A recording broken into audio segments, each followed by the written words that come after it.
1번 윗글의 서술자에 대한 설명으로 적절한 것은 다 몇 번이었습니까? 이런 문제도 한 번씩 한 문제씩 꼭 튀어나온다는 거야. 뭐예요? 그쵸, 시점 묻는 문제 2번이지. 서술자인 나가 주인공이 되어 자신의 이야기를 전달한다. 바로 1인칭 주인공 시점을 묻는 문제였습니다. 2번 윗글에 나타난 이 글의 서술상 특징으로 가장 적절한 것은 무엇입니까? 당연히 소설이니까 뭘 중심으로 이야기를 전개해 나간? 갈등 구조. 그러니까 답은 2번입니다. 3번 서술상의 특징으로 가장 적절한 것은 뭐예요? 지금 이거 보여주기식 기법을 많이 쓰고 있는 장면적인 모습이었다 그랬지. 자, 그 보여주기식의 대표적인 건 뭐예요? 대화, 인물 간의 대화. 그러니까 대화를 중심으로 사건을 전개하면서 서술자의 생각을 보태고 있다. 2번이 제일 좋겠고. 4번 이 글의 나에 대한 설명으로 적절하지 않은 것은 무엇일까요? 3번과 같은 내용은 나오지 않지, 그지? 석중이 아저씨한테 뭘 위지하겠어? 아저씨 아프다는데. 5번 아버지가 나에게 나이를 묻는 의도는 무엇일까? 뭐예요? 지금 농사 지을 때가 아니고 지금 나이에는 적당한 해야 할 일이 다른 일이 있다 라는 의도지, 그지? 지금 나이에 해야 할 일이 따로 있다. 6번 나가 이렇게까지 고집을 꺾지 않는 까닭은 무엇일까? 뭐예요? 기본적으로 나의 성격은 고집이 세고 농사에 대한 의지는 확고했기 때문에, 뭐 두 번째 빨리 어른이 되고 싶었기 때문에, 이런 식으로 쓰면 될 것 같습니다. 이어서 좀 보고 쉬어가도록 할게요. 결국 그 겨울의 길고 긴 줄다리기 끝에 그해 봄 나는 대관령으로 갈 수 있었습니다. 뭐예요? 아버지의 허락을 맡았어. 30이 넘어 어린 시절 내가 꿈꾸었던 농사와는 전혀 다른 길로 들어선 다음 뭐예요? 지금은 농산일이라는 것과 전혀 다른 그런 직업을 가지고 활동하고 있네요. 언젠가 그런 질문을 받은 적이 있었다. 농사의 어떤 점이 좋아 어릴 때부터 농꾼이 되지 못해 그렇게 애를 썼냐고. 농꾼은 뭐 다른 말로 농사꾼 뭐 이런 말로 바꿀 수 있겠고, 농부. 자, 여기 부분을 약간 묶는다고 치면 30이 넘어부터 뭐 애를 썼냐고. 여기 부분을 묶는다고 치면 여기 부분 뭐야? 뭐를 알려줘? 이 소설이 회고를 기본으로 하고 있다는 걸 알려줘요. 지금 나이가 적어도 30은 넘었어. 한 40 되나 봐. 이 시점에서 그 사춘기 시절을 돌아보는 거야. 되게 짜릿하고 강렬했던 기억을. 뭐예요? 학교를 그만두고 대관령에 가서 농사를 지었던 기억을 되살리는 지금 그런 구조로 소설이 쓰여져 있다는 것을 보여주는 부분이 바로 이런 부분인 거죠. 그때 나는 이렇게 대답했다. 그 나이에 농사를 짓는 일에 어떤 매력을 느꼈다기보다는, 물론 매력을 느끼지 않은 것은 아니었지만 나는 하루빨리 어른이 되고 싶었다. 별표 쳐놓고 어른이 그렇게 되고 싶었어. 왜? 사춘기의 방황감에서 나는 신체적으로 다 컸는데 어른이고 싶고 어른 대접을 받고 싶고 하고 싶어. 이거 지긋지긋한 공부는 이제 그만해도 괜찮을 것 같아. 대신에 직업을 가지고 돈을 벌고 어른이 되고 싶다라는 사춘기에 치기 어린 생각을 해본 거지. 그때 내게는 농사만이 나를 그렇게 해줄 수 있을 거라고 생각했다. 아니, 그게 그때로서는 유일한 길이었다. 나는 거기에 어른의 조건을 한 가지 더 추가했다. 어른은 나이와 상관없이 일로서 자기 경제권을 가진 사람이라고. 자기가 생각하는 어른은 일을 하면서 자기 경제권을 가진 사람이에요. 되게 중요한 말이겠지, 그치? 나 기준에서의 어른. 일을 하고 돈을 벌어가지고 자기 돈벌이를 할 수 있는 사람이 어른이다. 나이와 상관없이 이렇게 생각했어. 겨울이 되면 어른들이 어느 집 사랑이나 뒷방에 모여서 목내기나 담배내기 화투를 칠 때가 있다. 화투놀이 뭔지 알지? 그 어른들이 뭐 심심풀이로 이렇게 재미로 한번 해보는 패로 꽃 그림이 그려져 있는 패로 게임하는 거.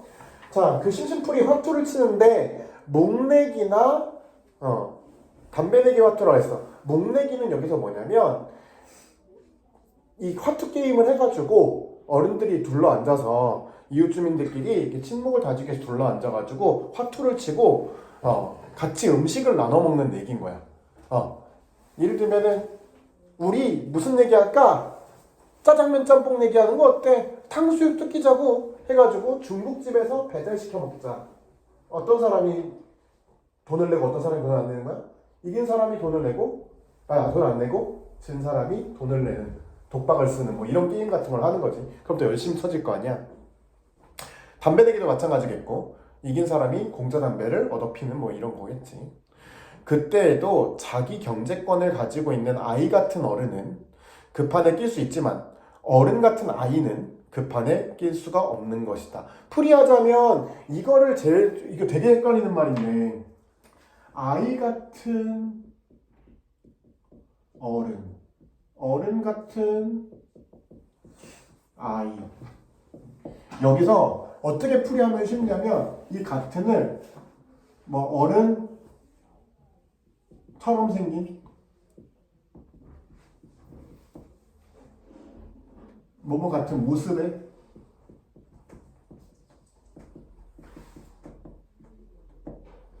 자, 자기는 아이 같은 어른이고 예를 들면 형은 어른 같은 아이라고 말해. 여기서 그러면 아이처럼 생겼지만 어른이야. 그치? 난 나이가 어리니까. 모습은 아이 같아. 하지만 어른이야. 그리고 반대로 형 같은 경우에는 대학도 나오고 복학생이 되어가지고 아직도 아버지한테 어머니한테 돈 받아놨어. 용돈 받았어. 그러니까 어른의 모습을 하고 있지만 실제로는 아이야. 이런 식으로 생각하면 좀 쉬워. 뭐였지? 뭐라고? 뭐뭐의 모습을 지닌. 아이 같은 모습을 지녔지만 어른은 그 판에 낄 수 있고 어른 같은 모습을 지닌 아이는 그 판에 낄 수 없는 것이다. 예를 든다면 그 다음에 겨울 형과 내 경우가 그랬던 것이다. 대관령에 올라가서 농사를 짓는 동안 나는 어른들과 당당하게 그런 내기 화투를 칠 수 있어도 뭐기 때문에? 아이 같은 어른이기 때문에.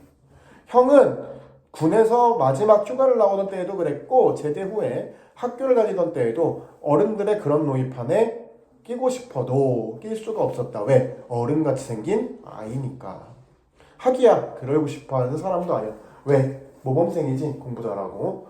그래서 그런 노름판에 끼고 싶지도 않아 해요. 왜냐하면 20몇 살이 되어도 형은 아직 집에서 돈을 물어가나 이제 돈을 물어가자는 건 뭐야? 용돈을 받는 거지, 그지? 돈을 버는 어른이 아니었기 때문입니다. 그게 농경사회에서의 아이와 어른을 구분하는 기준이었습니다. 나는 하루라도 빨리 그런 어른이 되고 싶었습니다. 그런 어른 밑줄 친다는 뭐예요?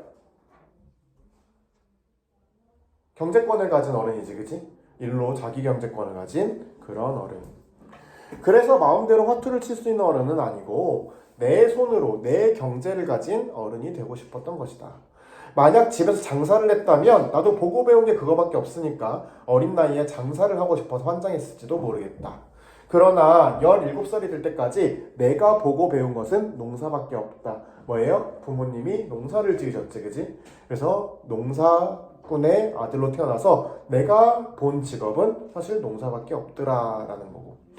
농사가 좋아서 환장을 했던 것이 아니라 하루빨리 어른이 되고 싶어서 환장했던 것이고, 비록 몸은 고되고 힘들다 하더라도 그 길이 바로 내겐 농사였던 것이다. 뭔지 알겠죠? 나는 사실 농사가 너무너무 짓고 싶고 막 농사를 하면 막 그 도파민이랑 엔돌핀이 쫙쫙쫙쫙 돌아. 이건 아니야. 그런데 내가 보고 배운 건 이거밖에 없고 빨리 어른이 될 수 있고 돈을 벌 수 있는 방법은 농사라고 생각을 한 거야. 그러니까 난 농사를 택한 거야 라는 말이에요. 나는 나 대신에 학교에 다녀온 아버지는 마지막 허락을 하기에 앞서 농사를 짓고 싶으면 강릉에서 집안의 농사를 도맡아 지으라고 제안을 했습니다. 그러나 나는 대관령으로가 고랭지 채소를 하고 싶다고 말했어요. 집안의 농사는 내가 그것을 도맡아 짓는다고 하더라도 아버지의 농사를 돕는 것이지 내 경제의 농사가 아니기 때문이었습니다. 뭔지 알겠지? 자기 경제권이란 건 내 경제권으로 바꿀 수 있고 뭐예요? 직접 스스로 꾸려가고 직접 돈을 버는 그런 노동을 해야만 진정한 어른이 될 수 있다는 걸 믿었어.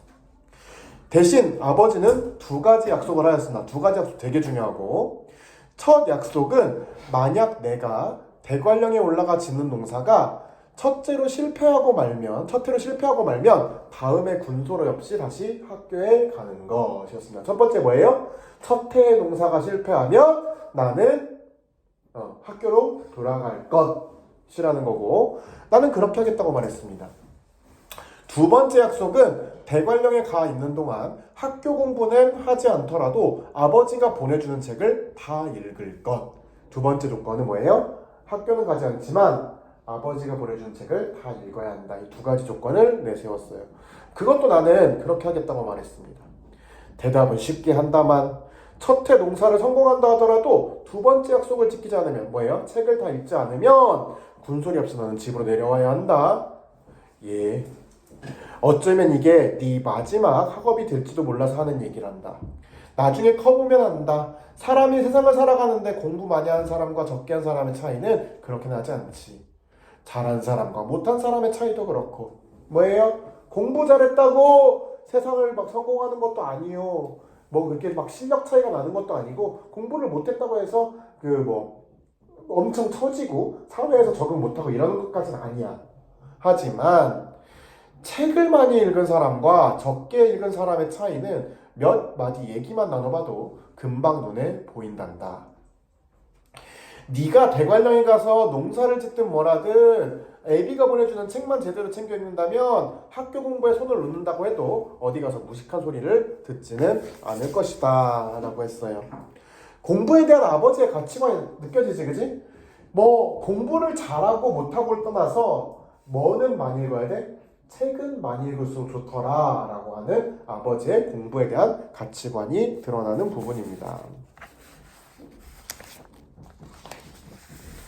예, 명림할게요. 명림 밑줄 쳐놓고 이거는 다른 말로 명심이라고 할 수 있어요. 명념의 사투리. 명념의 방언이고 이거는 명심으로 바꿀 수 있다. 명심할게요. 뭐예요? 마음속에 담아두고 깊이 새긴다 뭐 이런 뜻이에요. 그래서 명심하겠습니다. 반드시 제대로 기억하고 마음속에 새겨두고 실천하겠습니다 라고 하는 거지. 너도 이 다음에 자식 키워봐라. 부모가 돼서 이렇게 하기가 쉬운지.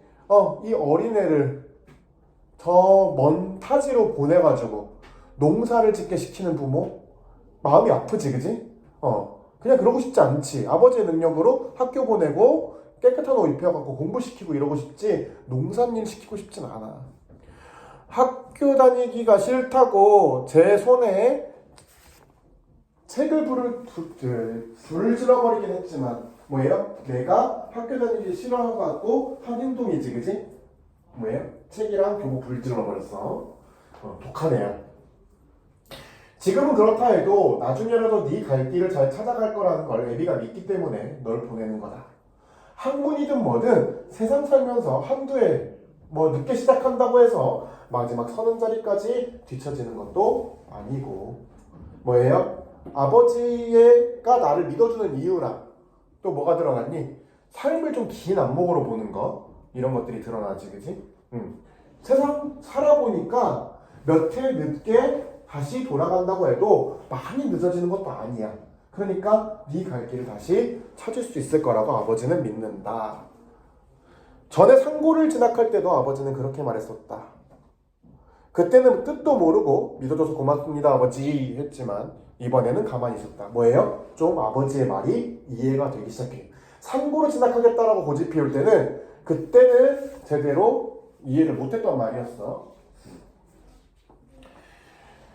그리고 대관령에 가서도 잠은 늘 석중이네 집에 가서 자고 이불이니 뭐니 거기에 필요한 것을 갖다 두고 해도지 네 앞으로 넘겨받으면서 집도 네가 쓸 거라고 얘기해뒀으니까 그렇게 해라. 예.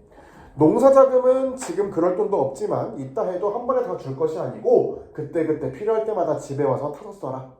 봄나서 올라갈 때 얼마간의 여윳돈을 주겠지만 그렇게 할게요. 길고 긴 줄다리기 끝에 일단 그렇게 허락을 받은 것만으로도 금방 어른이 되고 하늘을 날 것 같은 기분이었습니다. 라고 했네요. 여기까지 또 잘라보고 그러면 선생님이 시간을 줄 테니까 객관식만 푸는데 12시 20분까지 줄 테니까 문제도 풀고 화장실도 갔다 오고 쉬는 시간 겸해가지고 20분까지 자기가 문제 다 풀어놓는 걸로 합시다. 18번까지